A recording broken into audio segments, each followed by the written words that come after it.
Hello everyone and welcome along, it's SWTR here with another edition of SWTR News. Coming up in this bulletin, dozens of people killed as we reflect on the major Spain train crash and pay our tributes to those who have sadly lost their lives. Testing gets underway for London Underground's new Piccadilly line trains. And step-free access gets approved for Thirsk railway station.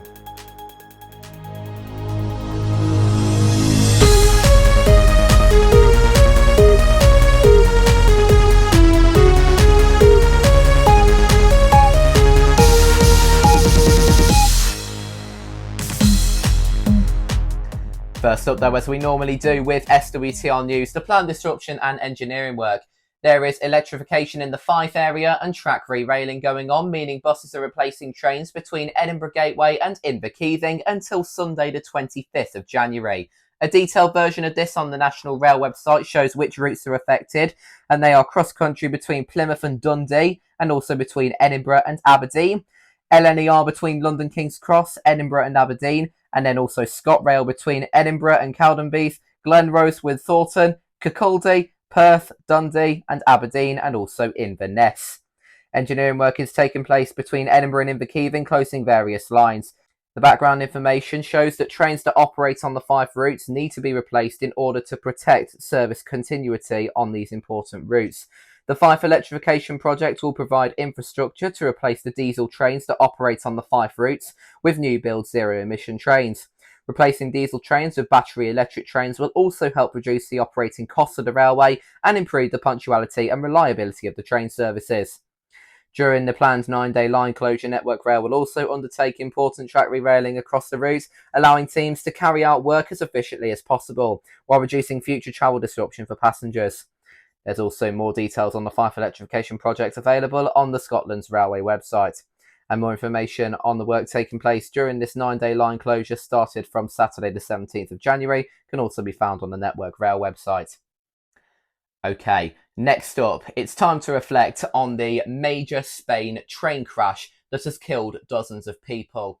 My tributes go out to all of those who have sadly lost their lives from this major train crash, particularly as it has been a long time since we have had this kind of train crash in a place like Spain. You can obviously take a look back at the Grey Rig derailment. This was something quite similar to that, would you believe?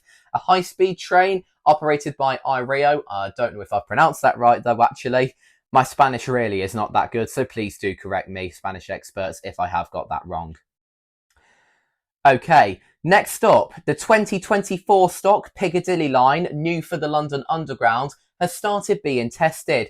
This is one of them at Hammersmith, being tested for London Underground. BTRBX is here to tell us more about this. It's been hit with delays for a while, but now the new 2024 stock for London Underground's Piccadilly line is finally being tested on the network.